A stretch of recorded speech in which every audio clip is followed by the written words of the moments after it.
Bonjour Marion. Bonjour. Tu es designeuse graphique, diplômée de l'École des Beaux-Arts de Lyon, et ton activité aussi entre des projets de commande et des projets auto-initiés. Pourrais-tu nous présenter ton travail de designeuse indépendante, ce que tu fais et ce que tu cherches à faire? Ouais. Alors, donc moi, dans ma pratique, je m'intéresse beaucoup à l'imprimé comme un espace d'apprentissage. Donc, j'aime bien m'intéresser à des notions d'architecture que j'essaye de retranscrire dans le livre. Et ces architectures, pour moi, me servent à réfléchir comment est-ce qu'on met en forme la pensée et le savoir, et comment est-ce qu'on propose au lecteur ou à la lectrice un cheminement qui puisse être donc soit linéaire si on a comme dans une structure classique de livre, ou justement ce qui m'intéresse un peu plus c'est de proposer plusieurs types de voyages et donc du coup de laisser des portes s'ouvrir sur différentes navigations au sein du livre. Et pour ça, je questionne beaucoup justement les, les structures classiques de lecture et de manipulation. Donc je m'intéressais beaucoup à des formes anciennes populaires type les almanachs ou des encyclopédies populaires, des ouvrages comme ça où en fait on va mettre en forme le savoir de sorte à laisser la possibilité au lecteur de se faire sa propre navigation par l'image, par des tableaux, par des entrées en chapitres qui ne sont pas forcément les unes après les autres, mais dans lesquelles on va venir piocher comme ça des éléments. Et donc j'essaye le plus possible de retranscrire ça dans ma pratique, même dans des ouvrages contemporains, avec toujours l'idée de comment est-ce qu'on peut amener des indices de lecture ou amener le lecteur ailleurs que dans le simple récit de base, quoi. Et donc en amenant plein de petits jeux graphiques autour du truc principal. Voilà. Depuis 3 ans, tu mènes une recherche expérimentale sur la main gauche, les mains gauches. Et je te cite au sujet de cette recherche, une revendication poétique à penser la gaucherie, entre guillemets, comme une force de création au-delà des connotations péjoratives que nos imaginaires collectifs attribuent à celles et à ceux qui préfèrent leur main gauche. Est-ce que tu peux nous expliquer ce qui se passe dans ta résidence autour de cette main gauche? Oui. Alors en fait, euh, c'est vrai que dans ma pratique en général, je donne beaucoup d'importance au geste, en fait, à la main qui manipule l'imprimé et qui en fait permet au regard de se créer son cheminement. Du coup, c'est un truc que je questionne depuis longtemps, d'essayer de penser de nouvelles formes de livres ou d'imprimés, en jouant beaucoup du pli, de la couche, etc.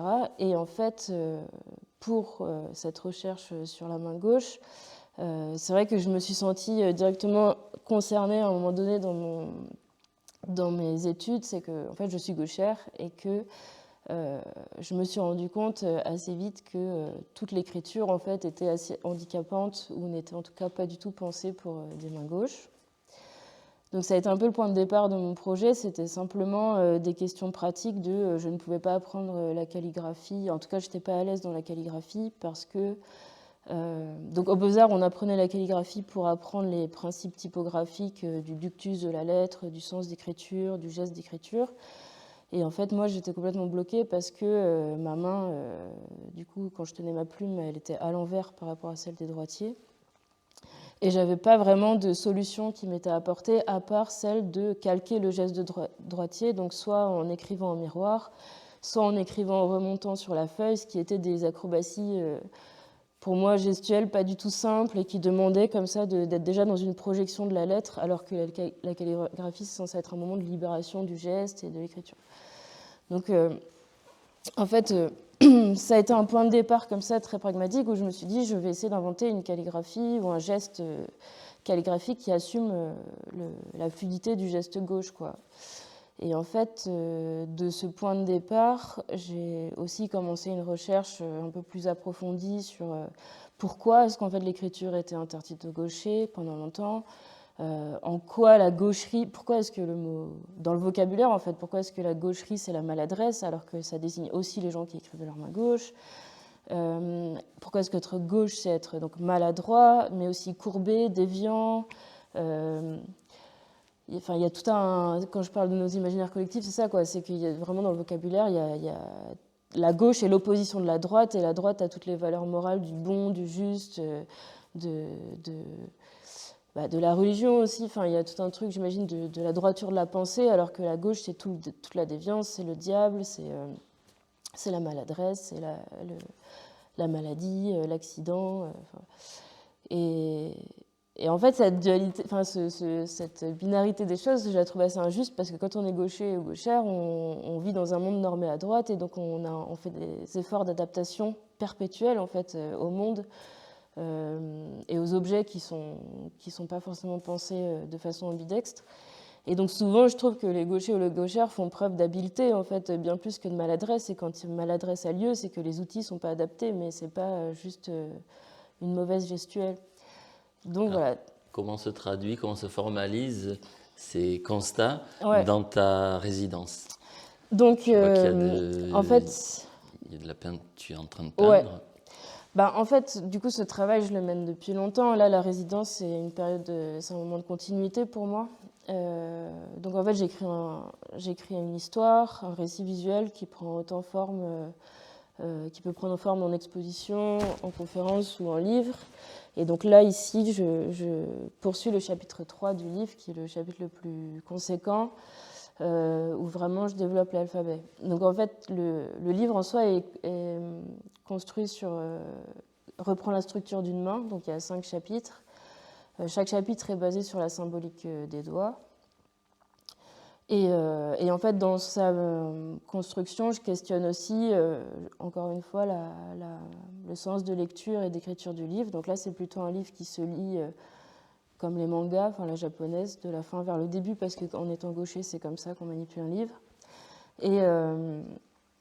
Et donc, la page de droite se lit avant la page de gauche. Et puis donc, il y a ces symboliques de doigts. Et donc là, je suis sur le chapitre qui concerne mince, le majeur. Et du coup, c'est le doigt du blasphème, c'est le doigt d'honneur. Et moi, c'est l'endroit où, pour moi, se passe la symétrie de la main. Et donc, c'est le moment où je développe tout mon alphabet, en assumant vraiment les formes gauches comme des formes qui peuvent être intéressantes, en fait, et inspirantes. Et donc, je peins. Dans ce chapitre, il y a aussi. Enfin, dans le récit, il y a beaucoup de peinture parce qu'en fait, le pinceau est un outil que je trouve super intéressant parce que la plume est contraignante, parce qu'elle est rigide, elle se rapproche de l'épée un peu, elle demande une certaine souplesse et en même temps rigidité du geste, alors que le pinceau permet, en reprenant la même structure, permet beaucoup plus de fluidité. Moi, sur une feuille, il me permet d'attaquer un peu n'importe où, alors que l'écriture, on le sait, en étant gaucher, on peut pas, si on attaque à gauche, comme les droitiers, on bave, on fait des taches et tout ça, alors qu'en peinture, on peut se permettre d'attaquer un peu n'importe où notre pinceau, et donc ça me permet de trouver des nouveaux endroits où attaquer l'écriture, que je reproduis après dans le livre. Donc là, je suis un peu en train de mener tout ça de fond, donc je fais un peu de calligraphie, un peu de peinture, j'écris le chapitre 3, et j'espère finir la résidence avec ce chapitre bouclé. Et ce livre, qu'est-ce qu'il va devenir? Qu'est-ce que tu vas en faire? L'idée, c'est cette année, en fait, j'ai plusieurs résidences, et donc l'idée, c'est à chaque fois d'avancer une petite partie et de le présenter le plus possible en conférence. Avant de finir l'édition, de présenter un peu chaque chapitre ou des petits morceaux comme ça à l'oral, parce que ça m'intéresse aussi de raconter, enfin, cette façon un peu de raconter le savoir, et donc par l'anecdote, par des histoires qui comme ça sont très accessibles et en fait racontent des choses. Et du coup, avant de finir le livre, j'aimerais bien le présenter comme ça dans plein d'étapes, et le livre sera plutôt la finalité de l'alphabet que j'ai inventé, du récit que je raconte. Et l'idée, c'est qu'il puisse aussi exister en exposition, donc puisque, comme je disais au début, je pense le livre comme une architecture, et du coup, ça m'intéresse aussi de me dire, bon, ben, comment est-ce qu'un livre peut être transformé en espace concret. Donc voilà, je joue un peu de... Tu as un projet d'édition de ce livre? Ouais, bien sûr. D'accord. Je te remercie beaucoup. Eh ben, merci à vous.